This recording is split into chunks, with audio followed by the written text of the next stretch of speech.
Breaking Jain news. बहुत देर से बैठे हैं और इतनी देर तक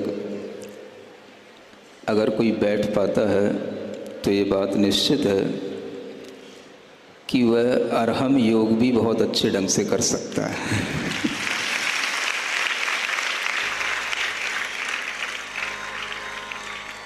मुझे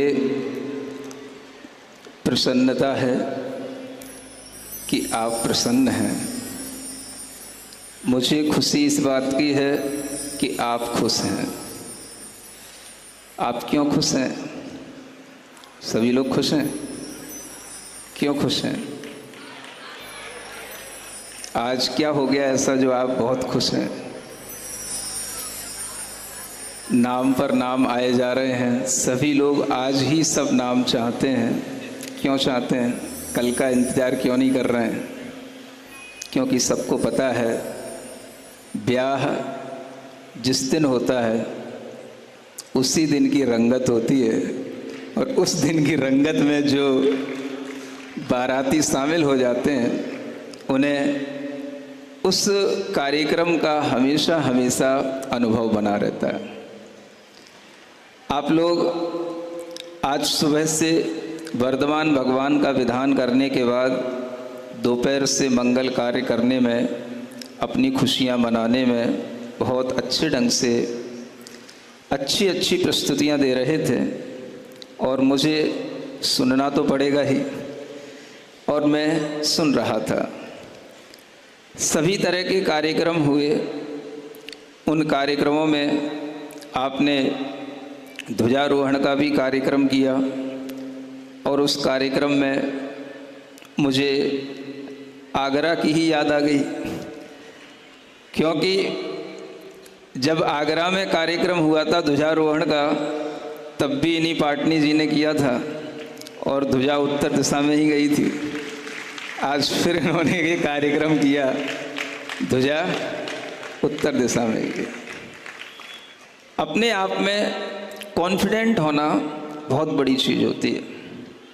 एक बार इन पाटनी जी ने मुझसे कहा, महाराज मैं जब भी ध्वजारोहण करता हूँ ध्वजा कभी दूसरी दिशाओं में नहीं जाती, सही दिशाओं में ही जाती है। ये बात बताती है कि हम धर्म ध्वजा के प्रति बहुत ही विश्वस्त हैं। हमारा विश्वास ही एक ऐसी चीज़ है जो हमें अपने अंदर और बाहर सब तरह की अनुकूलताओं को बना देता है। अगर आप अपने आप में कॉन्फिडेंट हैं तो आप जो बात कहेंगे वो बात सत्य होगी। आपके अंदर का विश्वास अगर आपसे कुछ कहता है, आपके मन की बात अगर आपके मुख से बाहर निकलती है, तो वह कभी ना कभी किसी ना किसी रूप में बनती है, पूरी होती है। बस आपको थोड़ा सा धैर्य रखना होता है। सबसे पहले दिन हमने एक प्रवचन किया था धैर्य के ऊपर। वह पेशेंस ही एक ऐसी चीज़ है जो हमारी एक बेस्ट क्वालिटी होती है, और उस पेशेंस के माध्यम से हमारा वह कॉन्फिडेंस जब बढ़ता है तो फिर हम थकान नहीं देखते, कुछ और नहीं देखते।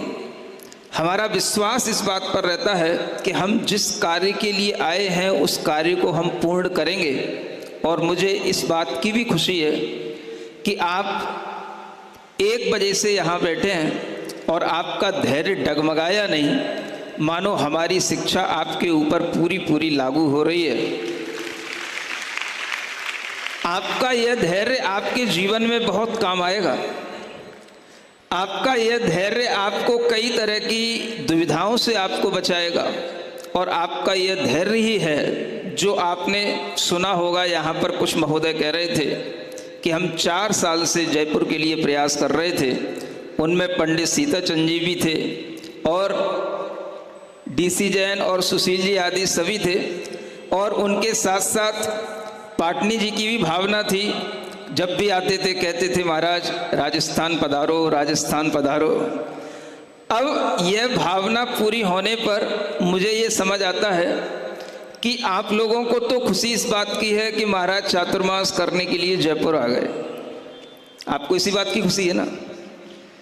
लेकिन मुझे क्या खुशी हो सकती इसमें? चातुर्मास तो कहीं भी कर सकते थे। आज हम यहाँ बैठे बैठे सोच रहे, आचार्य श्री के जाने के बाद में यह हमारा पहला चातुर्मास है, लेकिन मुझे ऐसा लग रहा है कि यह चातुर्मास उन्हीं के संकेतों के अनुसार ही हो रहा है। क्योंकि आचार्य श्री के पास जब निवेदन हुआ था तो उस समय पर आचार्य श्री ने कहा था, सतना में जब हम थे तब भी ये लोग आचार्य श्री के पास निवेदन करने के लिए गए थे, तो आचार्य श्री ने कहा था अभी थोड़ा दूर है, धीरे धीरे कोशिश करेंगे। और उनके मन में ये भावना थी कि हाँ, जयपुर में चातुर्मास होना चाहिए, होगा। मुझे लग रहा है आज आचार्य गुरुदेव जहाँ कहीं पर भी होंगे, उनके मन की वह छुपी हुई भावना की पूर्ति होने पर वह अवश्य प्रसन्न हो रहे हो। मुझे इसी बात की प्रसन्नता है और कुछ नहीं। आप इतनी देर से गुणगान कर रहे हैं, मैं उस गुणगान से प्रसन्न नहीं हूँ। प्रसन्न इसी बात से हूँ कि अगर गुरु की भावना के अनुरूप हम थोड़ा भी कुछ कर पाते हैं, गुरु के वचनों का हम थोड़ा भी अनुपालन कर पाते हैं, तो मुझे बहुत प्रसन्नता होती है। गुरु के दिए गए जो संस्कार हैं, जो निर्देश हैं, जो अनुशासन है, उनका अगर हम थोड़ा सा भी पालन करते हैं तो मुझे बहुत प्रसन्नता होती है। और जब जब हम ऐसा करते हैं, मुझे जब जब गुरु की याद आती है, गुरु के निर्देशों की याद आती है, उनके अनुशासन की याद आती है, और जब हम उस अनुशासन में लग जाते हैं तो मुझे लगता है कि मेरे ऊपर गुरु जी का आशीर्वाद बरस रहा है और मुझे किसी भी चीज़ की कोई कमी नहीं। आपको एक ही बात याद रखना है, नीति शास्त्र में कहा गया है किम उपादेयम, उपादेय क्या है? तो एक बात कही गई, गुरु वचनम। अगर गुरु के वचन आपके लिए उपादेय रहेंगे, हमेशा ग्रहण करने योग्य रहेंगे, तो आप हमेशा संसार में किसी भी तरह की परिस्थितियां होंगी, आप उनमें आगे बढ़ते रहेंगे, इतना हौसला आपके अंदर आता रहेगा। गुरु को उपादेय नहीं कहा गया, गुरु के वचनों को उपादेय कहा गया। मैं सोच करके भी बहुत चिंतित हो जाता हूं इस बात को लेकर कि लिखने वाले आचार्यों की दृष्टियां कितनी दूरगामी दृष्टियां होती हैं कि उन्होंने उत्तर में ये नहीं लिखा कि गुरु हमारे लिए उपादेय हैं। गुरु तो हमारे लिए श्रद्धेय हैं। उपादेय क्या है? गुरु वचन है।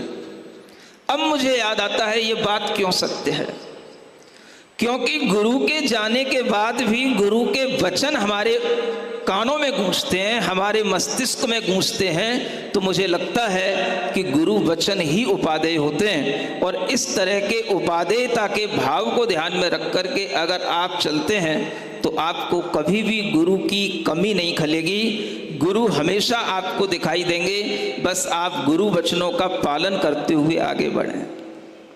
आज यहाँ पर अनेक अनेक लोग बैठे हैं, अकलंग शरणालय के बच्चे भी बैठे हैं, संस्कारों के साथ में ये आगे बढ़ रहे हैं और ये अपनी अपनी शिक्षा के साथ में आगे बढ़ेंगे। अनेक बच्चे ऐसे भी होते हैं जो बहुत अच्छे ढंग से पढ़ाई करते हैं, आगे बढ़ना चाहते हैं, लेकिन वह किसी न किसी कारणों से अपने लक्ष्य को प्राप्त नहीं कर पाते। जो किन्हीं संस्थाओं में पढ़ रहे हैं वो भी, या जो किन्हीं बड़ी बड़ी इंस्टीट्यूट्स में और किन्हीं बड़ी बड़ी कोचिंग्स में भी पढ़ रहे हैं, वो भी असफल होते हैं। उन अनेक बच्चों को देखकर मेरे मन में एक भाव आता है कि इन्हें एक चीज़ जरूर सिखानी चाहिए कि हमारा जीवन केवल पढ़ाई और डिग्रियों के लिए नहीं है। हमारा जीवन कुछ और बहुमूल्य चीज को प्राप्त करने के लिए है जो तीर्थंकरों ने हमें दिया है। हमारा जीवन यह समझने के लिए है कि हम कौन हैं, हम क्या हैं, हमारा जन्म यहाँ क्यों हुआ है, हम किस लिए यहाँ पर आए हैं। ये बातों का समाधान, इन प्रश्नों का समाधान भी अगर हमारे जीवन में होगा तो कुछ डिग्रियों से कुछ फायदा मिलेगा। जितनी भी शिक्षा पद्धति आज हमारे सामने आती है, उस सब शिक्षा पद्धति में बच्चों को कंपटीशन में दौड़ाया जाता है, डिग्रियों के पीछे दौड़ाया जाता है। किसी ना किसी तरह की प्रतिष्ठा के लोभ में माता पिता उन बच्चों के ऊपर प्रेशर डालते हैं, लेकिन जब वह बच्चे किसी भी तरह से असफल होते हैं तो उन्हें एक चीज़ जरूर सिखानी चाहिए, बेटा, केवली पंडितम धम्मम शरणम पवज्जामि। अंत में अगर हमें कोई शरण न मिले, हमारे मन की कुछ न हो, हमारी इच्छाओं की पूर्ति न हो, तो भी हमारे मन के अंदर किसी भी तरह की कमजोरी नहीं आनी चाहिए। जीवन खुशी से, उत्साह से जीने के लिए मिला है, और अपने जीवन में अगर खुशियाँ, उत्साह बनता है तो वह सब हमारे अच्छे कर्मों के माध्यम से बनता है। बेटा, पढ़ने से ही सब कोई खुश नहीं हो जाता, पढ़ने से ही बहुत बड़ा आदमी नहीं बन जाता। आज आप देख रहे हो, बड़े बड़े बिजनेसमैन एक सामान्य पढ़ाई पढ़े हुए लोग हैं। चाहे आप इन आर.के. पाटनी को देख लो, और चाहे आप टाटा बिड़ला को देख लेना, सामान्य से बीकॉम एमकॉम किए हुए लोग हैं, और ये लोग आज दुनिया में तुम जैसे अनेक लोगों को बहुत बड़ा बड़ा रोजगार दे रहे हैं, बहुत बड़ा बड़ा आपके लिए एक साधन बन रहे हैं, आपको आत्मनिर्भर बनाने के लिए। आचार्य महाराज का यही कहना था कि हम पढ़कर के कभी भी ये ना सोचें कि हम किसी की नौकरी करें। मैं आपको गुरु वचनों को आज याद दिलाना चाहता हूं, जो वो बार बार कहा करते थे। हमसे उन्होंने एकांत में कई बार इस विषय पर चर्चा की, और कई बार वो कहते थे, इन युवाओं को आत्मनिर्भर बनाने की कला इन्हें सिखाओ। ये किसी की नौकरी ना करें, ये खुद अपने आप में इतने कैपेबल बने कि ये दूसरों को नौकरी दे सकें। इस तरह की योग्यता अगर हमारे बच्चों में आएगी तो जैन समाज का सर बहुत ऊंचा उठेगा, और इस तरह की भावनाएं हम अपने बच्चों के अंदर भरेंगे तो हमारे लिए वो बच्चे कभी भी केवल डिग्रियों से और पढ़ाइयों से हताश नहीं होंगे। उन्हें दिखाई देगा कि मुझे जीने के लिए बहुत कुछ है। और मैं कहता हूं, कोई भी बच्चा अगर कभी हताश हो, आज मैं यहां से अनाउंस कर रहा हूं, कोई भी बच्चा किसी भी तरह से हताश हो, निराश हो, वो मेरे पास चले आना। उसे कहीं ना कहीं किसी ना किसी तरह से जीवन जीने का कोई ना कोई उपाय मिल जाएगा। इतना मैं हर बच्चे के लिए आश्वासन देना चाहता हूं, क्योंकि हमारे पास अगर उस बच्चे के लिए पढ़ाई लिखाई के साधन हैं तो वो भी हैं, हमारे पास बच्चे को किसी ना किसी तरह से रोजगार दिलाने के साधन हैं तो वो भी हैं, और कुछ नहीं है तो ज्ञान ध्यान के ऐसे साधन हैं कि तुम अपनी इच्छाओं को शांत करके भी बहुत प्रसन्नता के साथ अरहम ध्यान योग करके भी अपनी जिंदगी निकाल सकते हो। आज योगा भी एक बहुत बड़ा ब्रांच बन चुका है अपने आप में। योगा में भी कैरियर बनता है, योग में भी अपने आप में एक इस तरीके से इस भारत के अंदर ही नहीं, विदेशों में भी इतनी वैकेंसियां निकलती हैं कि आप कुछ नहीं करो, केवल हाथ पैर अच्छे ढंग से चलाना सीख जाओ, जैसे वो छोटी बच्ची चला रही थी, जिंदगी निकल जाएगी। जिंदगी कोई इस तरह के कठिन परिश्रम करके, आंखें फोड़ करके, दिमाग खराब करके, डिप्रेशन करके, मैं आजकल के बच्चों को देखता हूं जिनके चेहरे के रंग ही उड़ चुके होते हैं, कलर ही नहीं दिखता, कोई ग्लो ही नहीं दिखता फेस पर, किसी भी तरह का कोई उनके चेहरे पर प्रसन्नता ही नहीं दिखती। और बच्चे आते हैं, माता पिता लेकर के आते हैं, मेरा बेटा IAS की तैयारी कर रहा है, मेरा बेटा IIT की तैयारी कर रहा है। तैयारी तो कर रहा है, इसका चेहरा क्यों इतना डाउन है? चेहरे पर प्रसन्नता होगी तभी होगी जब आप योग करेंगे, और योग करेंगे तो आप स्वस्थ रहेंगे, और जो व्यक्ति जीवन में स्वस्थ रह सकता है वह जीवन में हर कुछ प्राप्त कर सकता है। स्वस्थ रहना सीखो पहले। A healthy mind lies in a healthy body. अगर आपका दिमाग अच्छा चलेगा तो तभी चलेगा जब आपका स्वास्थ्य अच्छा होगा। अपने स्वास्थ्य का पहले ख्याल रखो, दिमाग का पहले ख्याल रखो। और जिसका तन और मन का स्वास्थ्य अच्छा रहता है, तन और मन जिसका हेल्दी रहता है, वह दुनिया में कभी किसी डिग्रियों, छोटे छोटे डिग्री के कागजों और नोटों के कागजों के पीछे भी नहीं पड़ता। वह जीवन में कुछ ऐसी चीजें सीखता है जो उसे गुरु सिखाते हैं। और अगर आप एक चीज सीख जाएं तो आचार्य गुरुदेव की भावना के अनुरूप आपका जीवन बहुत अच्छा बनेगा।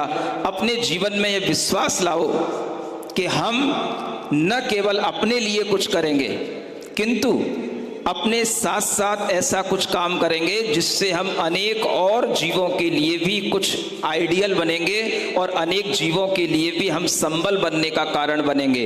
ये भावना अगर आपके अंदर विकसित होगी तो आप कुछ अच्छा बन पाएंगे। आपके बच्चे कुछ नहीं भी करें तो मैं कहता हूं केवल अरहम ध्यान योग के कोर्स कर लें, जिंदगी उनकी बहुत अच्छे ढंग से निकल जाएगी। बहुत उनको इज्जत मिलेगी, बहुत उनको नाम मिलेगा और बहुत उनको काम मिलेगा।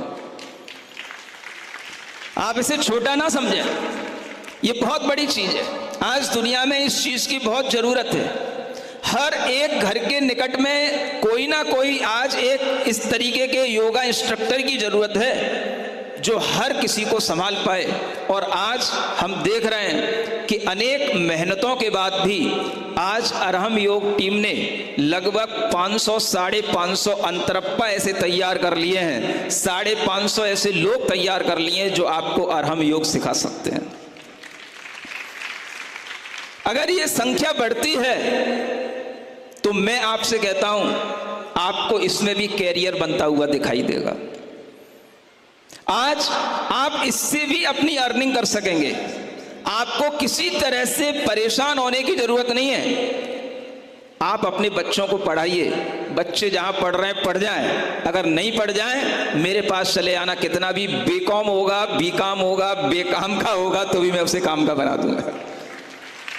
और कुछ नहीं है तो मेरे पास रह जाना, बस मम्मी पापा का मोह छोड़ देना, तेरी जिंदगी बना दूंगा।